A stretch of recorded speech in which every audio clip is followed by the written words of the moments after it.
കയ്യിൽ കുരിശില്ല, പക്ഷെ ജപമാലയുണ്ട്. അതിലെന്തെങ്കിലും അർത്ഥമുണ്ട്? ഇപ്പോൾ ബെനഡിക്ട് മാർപ്പാപ്പയുടെ നമ്മൾ നോക്കിയപ്പോൾ അതിൽ കുരിശ്, ജപമാലയോടൊപ്പം ഒരു കുരിശും കൂടി കൊടുത്തിട്ടുണ്ട്.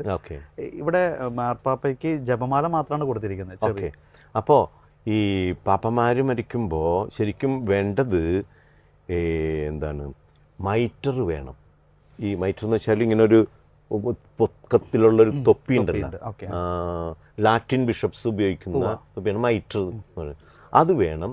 പിന്നെ പാലിയം വേണം. ഇങ്ങനെ എന്താണ്, ആടിൻ്റെ രോമം കൊണ്ടുണ്ടാക്കിയ അത് ആർച്ച് ബിഷപ്പുമാർ ഉപയോഗിക്കുന്നതാണ്, അതും ഉണ്ടായിരിക്കണം. പിന്നെ വേറൊന്നും പ്രത്യേകിച്ച് പറയുന്നില്ല. ഇപ്പം ഇദ്ദേഹത്തെ സംബന്ധിച്ച് പറയുമ്പോൾ ഇദ്ദേഹം പരിശുദ്ധ അമ്മയുടെ ഭക്തനായതുകൊണ്ട് ആണ് റോസറി അവിടെ വരുന്നത്.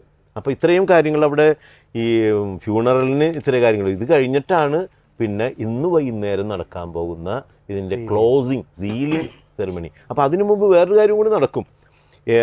പാപ്പയുടെ മോതിരം അത് അടിച്ച് പരത്തി കളയണം. സീല് അടിച്ച് പൊട്ടിച്ച് കളയണം. കാരണം എന്താണെന്ന് വെച്ചാൽ ഇത് ദുർവിനിയോഗം ചെയ്യപ്പെടാതിരിക്കാൻ വേണ്ടിയിട്ടാണ്.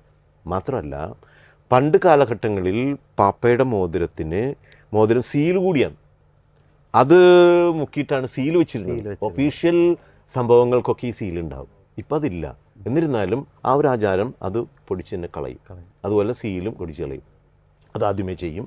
അതിനുശേഷം ഇന്ന് വൈകിട്ട് ചെയ്യുന്നതാണ് ഇതിൻ്റെ എന്താണ്, കോഫിൻ സീൽ ചെയ്യുന്ന പരിപാടി. കോഫിൻ സീൽ ചെയ്യുമ്പോൾ സാറിന് മുഖത്തൊരു വെള്ള തുണിയിടും. അതിനുശേഷം നാണയങ്ങൾ, ഡോക്യുമെൻറ്റ്സ് അതൊക്കെ അതിനകത്ത് വെച്ച് കഴിഞ്ഞിട്ട് അത് സീൽ ചെയ്യും. അതും ഈ പറയുന്ന കമർലിംഗോ ആണ് അത് ചെയ്യുന്നത്. അത് കഴിഞ്ഞാൽ പിന്നെ അവിടെ റെസ്റ്റാണ്. നാളെ കുർബാനയ്ക്ക് അവിടെ ഇരിക്കുന്നു.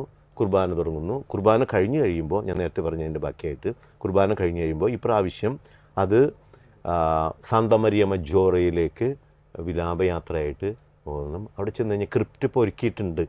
ക്രിപ്റ്റിനെ കുറിച്ച് ഞാനിപ്പോൾ അത് നോക്കിയില്ല. ക്രിപ്റ്റിൽ അതിനെ ഒരുക്കിയിട്ടൊക്കെ ഉണ്ട്. ആ ക്രിപ്റ്റിലേക്ക് കൊണ്ടുപോയിട്ട് സാധാരണ ഇവിടെ വത്തിക്കാനിൽ പണ്ട് ചെയ്തിരുന്ന സംഭവങ്ങൾ, സെൻറ്റ് പീറ്റേഴ്സ് ചെയ്തിരുന്ന സംഭവങ്ങൾ, അവസാനത്തെ സംഭവം അവിടെ ചെയ്യും.